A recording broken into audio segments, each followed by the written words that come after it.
Aladdin and the Magic Lamp. From the Arabian Nights. Retold by Olivia Gray. Illustrated by Leah Marcoux. Once upon a time, a boy named Aladdin lived in a bustling city in Arabia. Aladdin was poor. He dressed in rags and had little food to eat.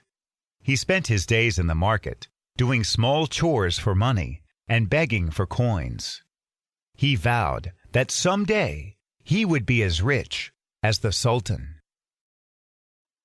One day, a magician arrived in Arabia. He had a secret plan to steal a great fortune. He needed a strong boy to help him.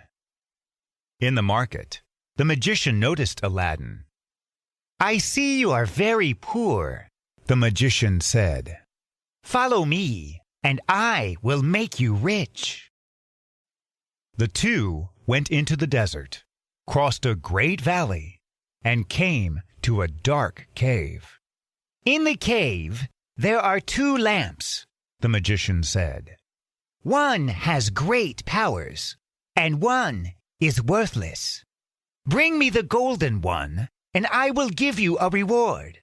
But touch only the lamps, or you will be trapped forever."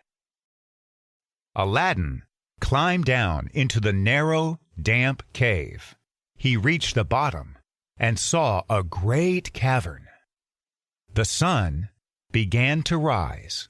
It shined through a tiny hole in the ceiling.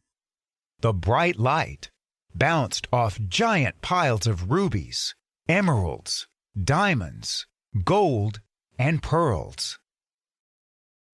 Aladdin spotted the lamps and rushed toward them. "The magician can have his lamp," he thought to himself. "I can sell the other in the market." He grabbed them and climbed back up to the mouth of the cave. "Help me up," Aladdin said to the magician. "Of course, but first give me the lamp," the magician replied. Aladdin handed him the golden lamp.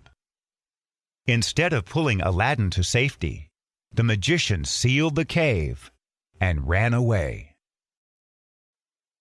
Aladdin sat in the cave and wondered what he should do next. He pulled the second lamp from his vest and held it in his hands. It was dusty, so he used a corner of his shirt to polish it.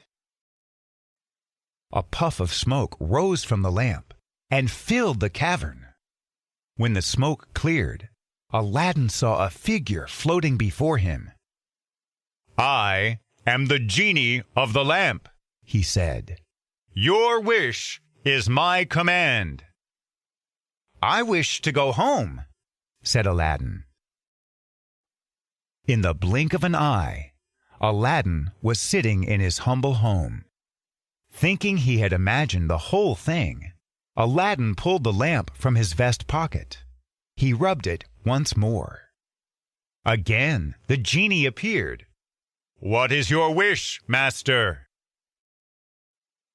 At that moment, Aladdin heard loud music and excited voices through his window. He looked out and saw the Princess Badoura being carried through the street. Aladdin fell instantly in love. "I wish to have enough riches so that the princess will love and marry me," Aladdin said to the genie.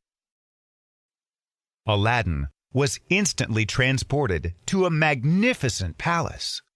The walls were covered with beautiful tapestries.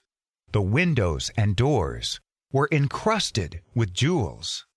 The furniture was made of luxurious fabrics. Aladdin looked at his reflection in the mirror and saw he was dressed in robes of gold. Aladdin traveled quickly to the palace where Princess Badoura and her father, the Sultan, lived. The Sultan was impressed by Aladdin's great wealth. Princess Badoura was charmed by his warm smile and knew she would be happy with him. They were married at once. The new couple lived happily in Aladdin's grand palace for many years. The magic lamp sat on a shelf in the palace, But Aladdin never needed it again. His every wish had been fulfilled. Beauty and the Beast, from a French folktale, retold by Olivia Gray, illustrated by Julie Kang. A poor merchant lived in a small village with his daughter, Brianna. He loved his daughter very much and wanted to give her everything her heart desired. He knew Brianna's greatest wish was for a single, perfect rose. Roses were rare in their village, but the merchant had heard of a castle deep in the dark forest where the flowers bloomed freely. On the day before Brianna's birthday, he set out to find it. After much walking through the forest, he came to a crumbling castle. Its gardens were overgrown with roses. The merchant was so happy. He searched the gardens for the perfect rose. His eyes settled on the biggest, most beautiful flower. He reached out and snapped the flower from the bush. A dark figure suddenly appeared behind the merchant. "Thief! How dare you steal my roses?" said a thunderous voice. Before him stood a great, hairy beast dressed in fine clothes. The beast grabbed the merchant. "Oh, it is for my daughter, Brianna," the merchant said. "It is her birthday. Her one and only wish is for a perfect rose." "Stealing is a crime," growled the beast. "Go home and return tomorrow with your daughter.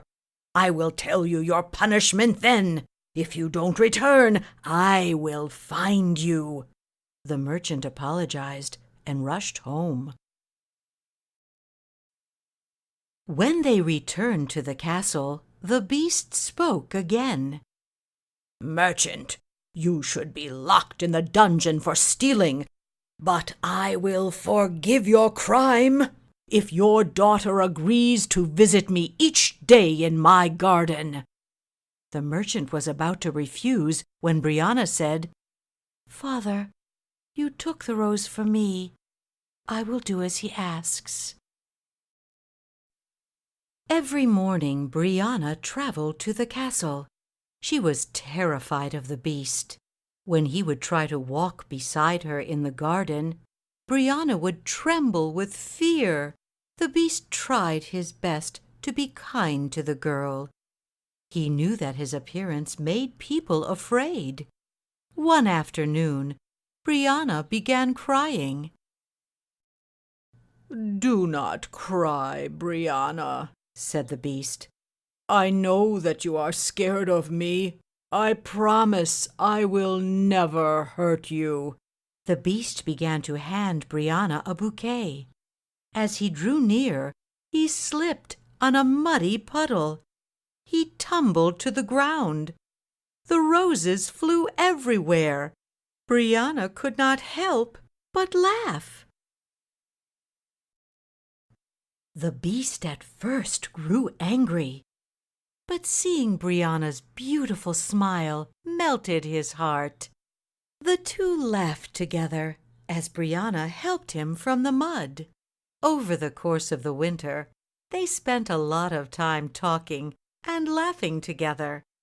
When spring arrived, they were close friends. One morning, Brianna arrived at the garden and did not see the beast anywhere.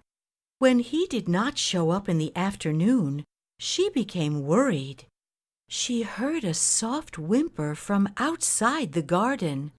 She followed the sound and found the beast.